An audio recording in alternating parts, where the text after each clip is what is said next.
Hi guys, Bolts96, but the O is a 0, and in today's video we are doing something a little bit different. Now, since the Future Stars promo has ended on EAFC24, I did catch a video that Saturday Social put out where they graded the Premier League Future Stars in their own tier list. And it gave me an idea, because when I was watching it, I was sat there and I was thinking, I don't really agree with this. I don't agree with the entries, the listing, just everything. I didn't really agree, so I've decided to make my own grading of the 10 Premier League Future Stars in my own tier list video. And not only that, but in this video, there's going to be two tiers running concurrently. I'm going to be looking at the 10 Premier League Future Stars players, and I'm going to be grading them on their current performance, where they are now and their current ability, and where they could be in the future, how high that ceiling is, and who is going to potentially be the best player out of the lot of them. And to make things a little more interesting as well, I have set the parameter on myself that for each grade there can only be 2 players involved, running from A to E. So it's going to be a big one. It's going quite in depth.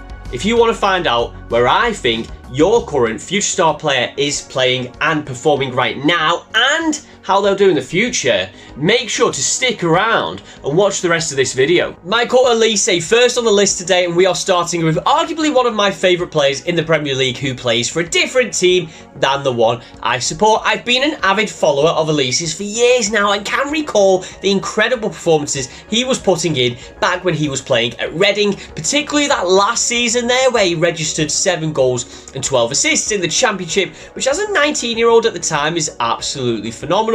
His move to Crystal Palace after that season continued the steady progression of his abilities and performances, and now at the age of 22 he finds himself with 34 goal contributions from 82 games in all competitions with them, which is a brilliant turnaround for such a young winger in the strongest league in the world. He unfortunately came into this season with an injury, but since then he has 6 goals and 3 assists in just 11 league games this season. That's a better goal output than nearly every single player in the league.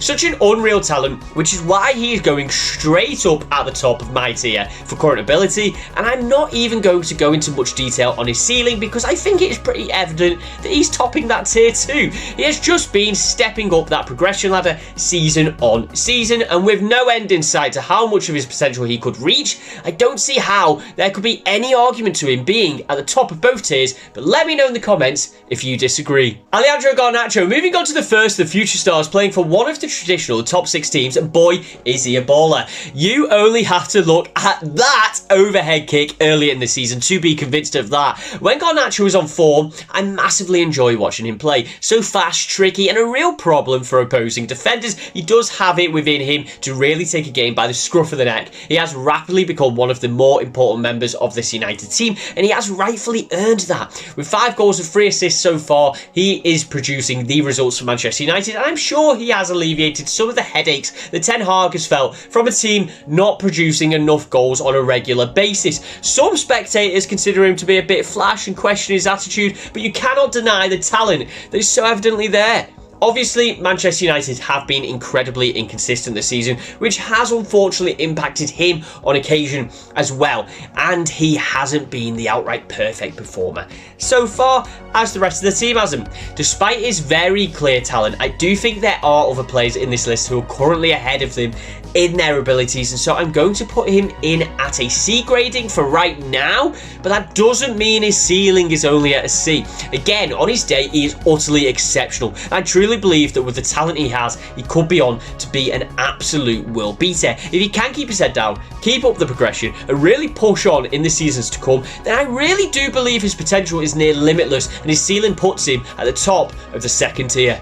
Cole Palmer, spoiler alert for this list, but realistically, unless you've been living under a rock this season, it is definitely not a spoiler to say that Cole Palmer has been the best performing player in this list, and one of the best performing players in the league with 14 goals and 9 assists in 33 games across all competitions for Chelsea. He has undoubtedly been their best player and has massively picked up the slack of them not having a real goal scorer this season. I'll be honest, when he joined Chelsea, I thought it was an incredibly weird transfer for all parties. Manchester City were willing to sell one of their absolute best young homegrown players to a rival. For that rival, they were willing to spend so much money when they had already spent an unfathomable amount on a player in a position which you would say that they had an abundance of talent in already.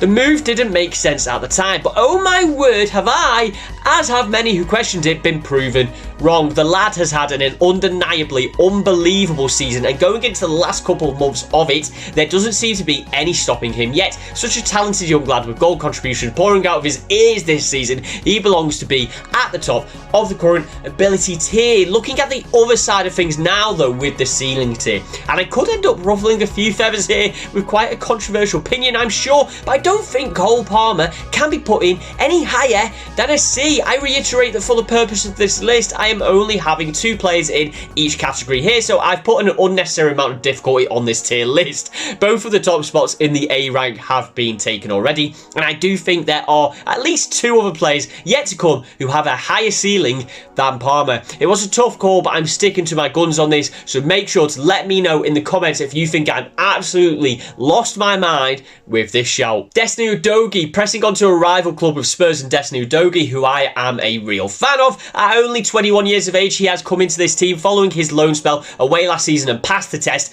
put in front of him by his new manager with flying colours. An absolute beast on that left-hand side. He is such a fast and powerful runner down that wing and really adds a lot to this team, whether it be defensively or offensively. Chipping in with 5 goal contributions in 21 league games, he can certainly get involved at the top end of the pitch, which is exactly what you want from your modern day wing backs.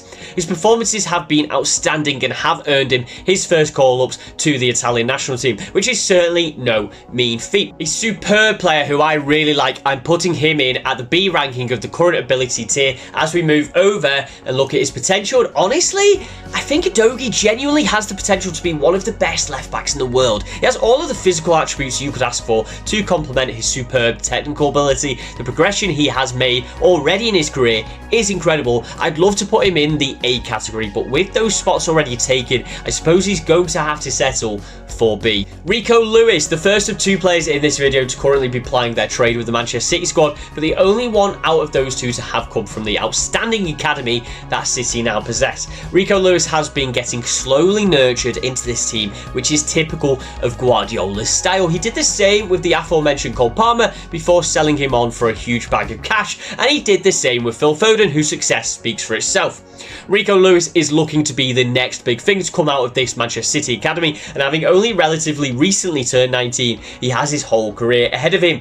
A very versatile player who is able to cover a number of positions within the City team, and he never once looks out of place in any of them.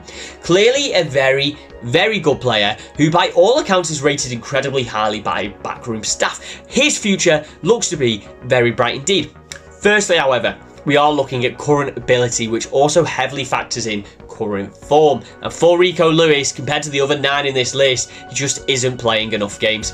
He has only featured for 455 minutes in the league this season, which equates to 5 matches. It isn't a lot when you stack it up against the other players in this list, who are all near enough playing in most matches. I really do rate Rico Lewis highly, but based on this, I'm going to have to put him in at E. That could be considered controversial, but again, stacking against the other 9, it makes sense, which my following point will too, based on the same premise, although I'm not sure you as the viewer will agree. Just to reiterate, I do very highly rate Rico Lewis, and I do think he is going on to be an absolutely fantastic player, but I have set myself the challenge of only picking 2 players to each category, and so I am massively limited on where I can put him. With that in mind, hopefully without too much ire from you all, but I'm going to have to put him in the D ranking for his ceiling. And where better to take a very short break from this list than after that controversial bombshell to ask you to make sure that you are clicking the subscribe button right there so that you get the chance to watch these controversial takes every single week. Jeremy Doku, the second Manchester City player on the bounce now. Hopefully I won't upset too many City fans with this entry. Jeremy Doku joined City at the start of the season, seemingly to replace Riyad Mahrez and completely set the league alight with his first few appearances. The speed and dribbling was a sight to behold, and it truly looked as though City had done the remarkable by replacing one of the best wingers the Premier League has seen in the last decade.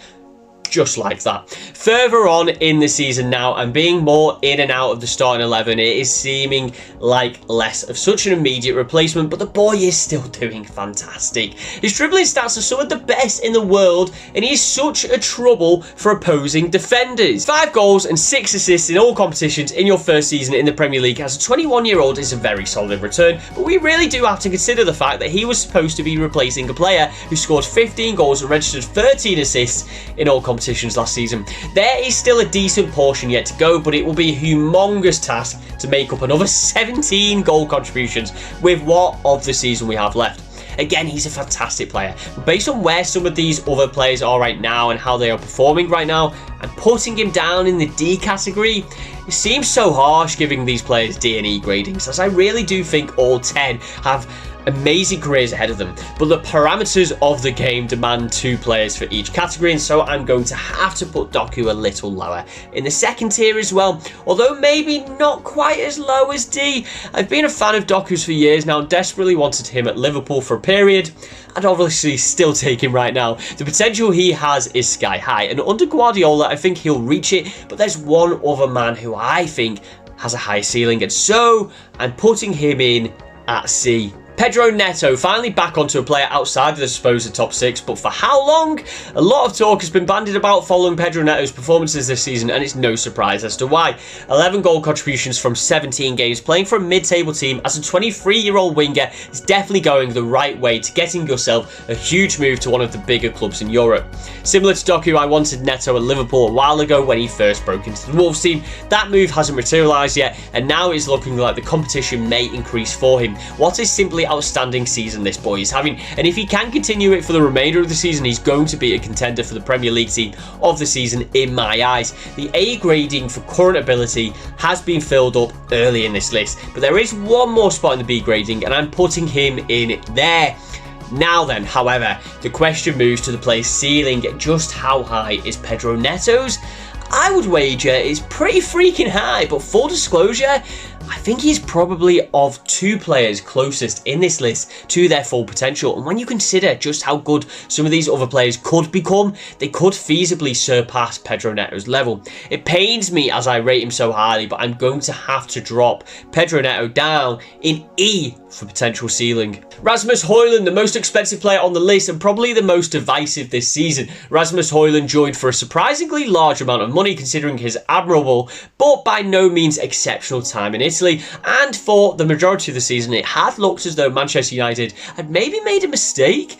In a similar fashion to Darwin Núñez, you could see the physical capabilities were there in abundance and the work rate was right up there, but he just wasn't scoring goals, which is exactly what Manchester United spent so much money on him for. It actually took until Boxing Day for him to score his first goal in the league, which is not a good return for such an expensive player. However, he was scoring in the Champions League, and that first goal on Boxing Day was the start of a tremendous 7 goals in 5 games in the Premier League. An amazingly prolific turnaround. It is a shame for him and United that he has then gone on to pick up an injury, but it will be very interesting to see if he can continue that form on his return. Prior to Boxing Day, Højlund would easily be going into the E grading, but with the recent turnaround, I think he's earned a spot higher for his current ability in at D, and with that recent turnaround, it begs the question, does he have a solid chance of reaching his full potential? Because I, for one, think that if it all clicks with him, he could be right up there with the best. I look at it in a similar way again to Darwin Núñez. I, along with all other Liverpool fans, adore him, but a lot of opposing fans give him a hard time over the missed opportunities, and yes, of course, he could score more goals, but he is proving to be one of the absolute most vital parts of this team, and when that goal scoring improves, he is going to be on top of the world. And I can see similar for Rasmus Højlund. If it can all click for him, there is no reason why he won't be one of the best strikers around, which is why I'm having him occupy the last B spot. Harvey Elliott onto Liverpool's own future star now, and I for one absolutely love this lad. I see some fans say that he isn't good enough, but I don't know what games they're watching. Having spent a lot of the season filling in for injured players, whether it be on the wing or in midfield,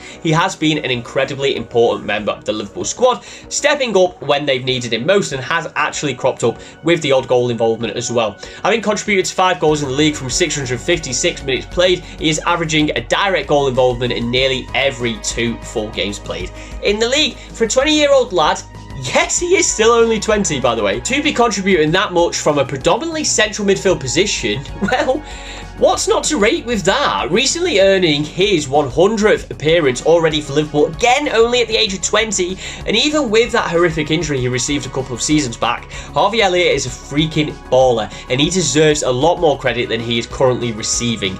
With Højlund's mixed season, Doku's quieter second half of the season, and Lewis's lesser game time, such an ever-present in the team who are currently at the top of the league deserves to grab a spot in the C grading of the current performers before we look at his ceiling. And unfortunately for me, as a Liverpool fan and how much I like him, I've got to have an unbiased hat on here and weigh up that potential ceiling. Compared to the others in this list, and regrettably, I think he isn't quite as high as a few of them. I think I've caveated enough how I think all of these players will go on to have tremendous careers, but I just think the likes of Garnacho, Elise, Højlund and so on have a higher ceiling and could proceed to be some of the best talent in the world, which means that Elliott is going to have to slump for a spot in the D ranking. What do you think, guys? Is this a fair ranking on Elliott, or should he be higher up this list? Jakub Kiwior last, and based on the only spot left in both tiers, I'm afraid least. I can say it now that Jakub Kiwior is being placed in the E ranking on both the best current performers and the highest ceiling tiers. He has played a relatively decent amount of games for Arsenal, and from the defence has actually contributed to the attack with 1 goal and 2 assists in the league. The critics could argue that he is only getting so many minutes because he is playing in one of the lighter positions in Arsenal's squad, but you can't deny that for a rather young lad, he is stepping up for them in this title chasing campaign. Having just turned 24 this month, he is the oldest in this tier list, which means that he is the closest to his peak, and he's the other player, as with Pedro Neto, who I think doesn't have as much of a ceiling as the others featured in this video. A very good, very solid player who's proving to be a big part of one of the best teams in the league, but I'm afraid to say he is getting the bottom grading on both of these tiers here. And there we have it, guys. I did say it was going to be a big one. Hopefully you enjoyed it, and hopefully I didn't ruffle too many feathers. It was difficult to keep within the parameters of the game, but again, that's the name of the game. If you liked what you watched, please do remember to like, comment and subscribe, and let me know down in those very said comments what you thought of this video and my picks. And please do, while you're at it, why don't you check me out across all my other socials? I'm on Twitch, where I do all of my streaming, X, Instagram and TikTok, all under the same handle, Bolts96, but the O's 0. Thank you very much for watching, and I'll see you on the next one.